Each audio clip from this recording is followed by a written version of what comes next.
I was reborn on the day Landon Pierce was drugged. But this time, instead of being his antidote, I dialed the number of the woman he loved, Lydia Rowan. In my previous life, I had fallen for Landon, the man who raised me. When I found out he'd been drugged, I ignored his desperate plea to call his lover and ended up sleeping with him, becoming his antidote. A month later, I found myself unexpectedly pregnant. Landon was forced to marry me, but on the day of our wedding, his beloved woman was killed by kidnappers while abroad. Before her death, she tried to call him 199 times, begging for help. But Landon, preoccupied with the wedding, never answered a single call. Afterward, he stared at those 199 missed calls in silence, never speaking a word.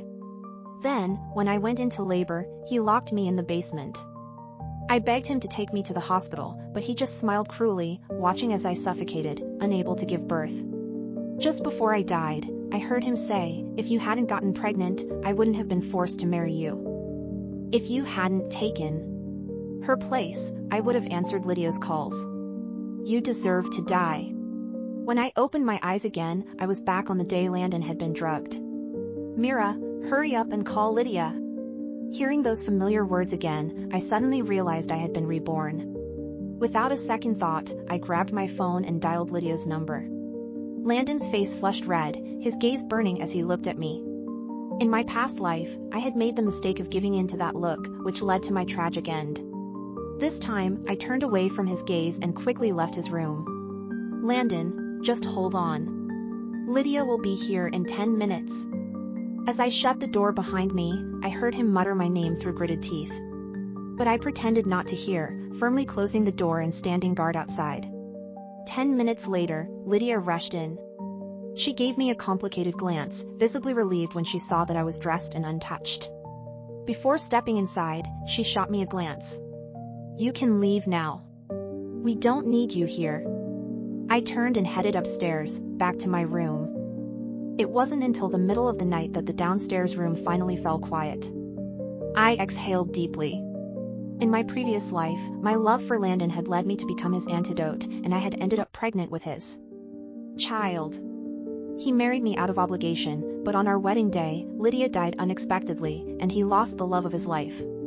Then, he endured in silence until my due date, locking me in the basement. I begged him, willing to sacrifice my life for the child. That child was his, too, but he ignored my pleas, watching us both die horribly, all for the sake of avenging his beloved. This time, I had brought Lydia to be his antidote, and soon, I would leave, completely cutting ties with him. The next morning, Lydia appeared at the family's breakfast table. Landon took a bite of his sandwich, then casually announced, "From now on, Lydia is my girlfriend.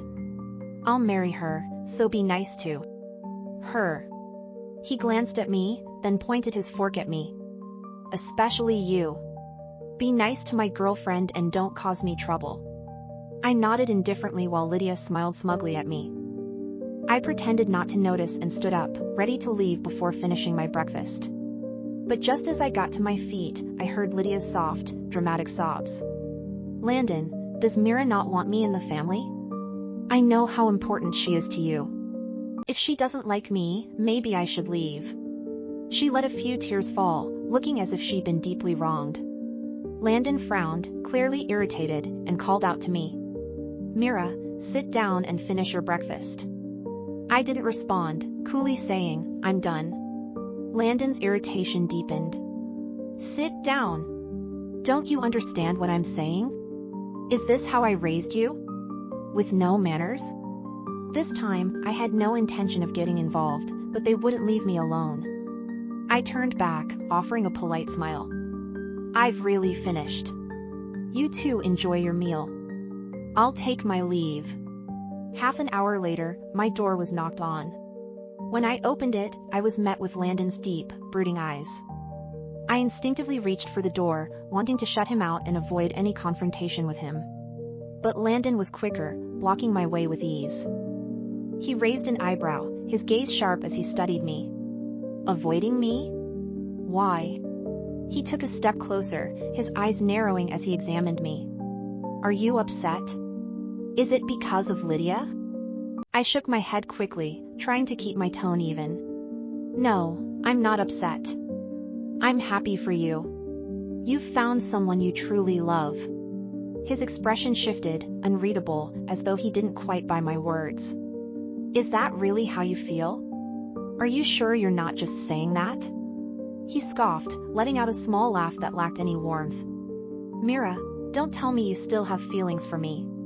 You think I don't know about the kiss you stole from me on your 18th birthday? You were drunk, but I noticed. And all those love letters you wrote me over the years? Yeah, I read every single one. You thought you were being sneaky, but the way you looked at me, your eyes practically screamed it. You think no one noticed? Everyone could tell. You not confessing to me? Best decision you ever made, because if you had, I would have laughed in your face.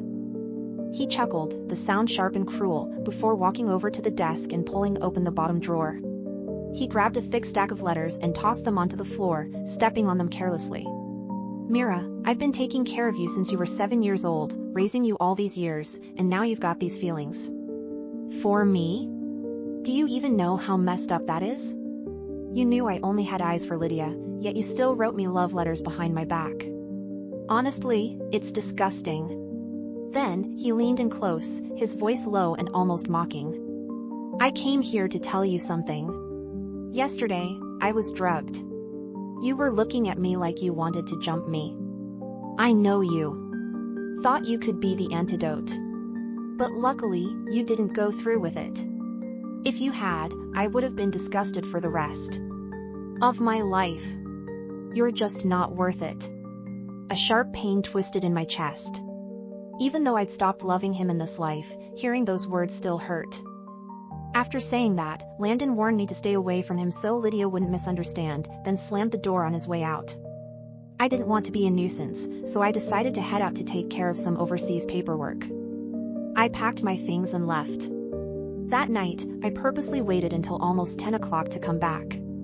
As soon as I walked into my room, I knew something was off. My bed had been moved. Then I saw Lydia had posted an update on social media, a selfie of her lying on the bed, smiling. $1 million mattress really is the best. I just mentioned I wasn't sleeping well, and he immediately replaced my mattress. That's why it's so important to find a man who loves you. She'd taken the mattress Landon bought for me, the one he had custom made when my back injury flared up earlier this year. It cost over $1 million. He used to be so kind to me. He knew exactly what it meant to take care of a girl, especially since he had raised me from such a young age. But he let me fall for him. And now, he stood on some moral high ground, acting like I shouldn't have fallen for him in the first place. And here was Lydia, casually mentioning her bad sleep, and without even telling me, Landon had the mattress replaced. When Landon heard me return, he stood in the doorway, speaking in his usual detached way. Lydia has light sleep, so I gave her your mattress. Anyway, your back's fine now. Doesn't matter which mattress you sleep on. I didn't even look up, just nodded as if I couldn't care less. Landon frowned, watching me closely. Mira, you've suddenly become so reasonable. I'm not sure how to handle this. What's going on with you lately? You used to hate it when I was nice to other people. Why aren't you throwing a tantrum now? Are you planning something? I swear, if you mess with Lydia, I won't let you off easy. I finally looked up at him, my voice calm. I'm not trying to mess with anyone. Honestly, I'd rather no one mess with me. And didn't you always want me to be more sensible? Well, look at me now. You should be happy about it, right? Landon's face tightened, and he muttered, almost through gritted teeth, fine. Mira, you really know how to be a pain. With that, he slammed the door and stormed downstairs. Every time he said that, I knew he was angry. But I didn't care anymore. Whether he was angry or not didn't matter. Soon, I'd be gone.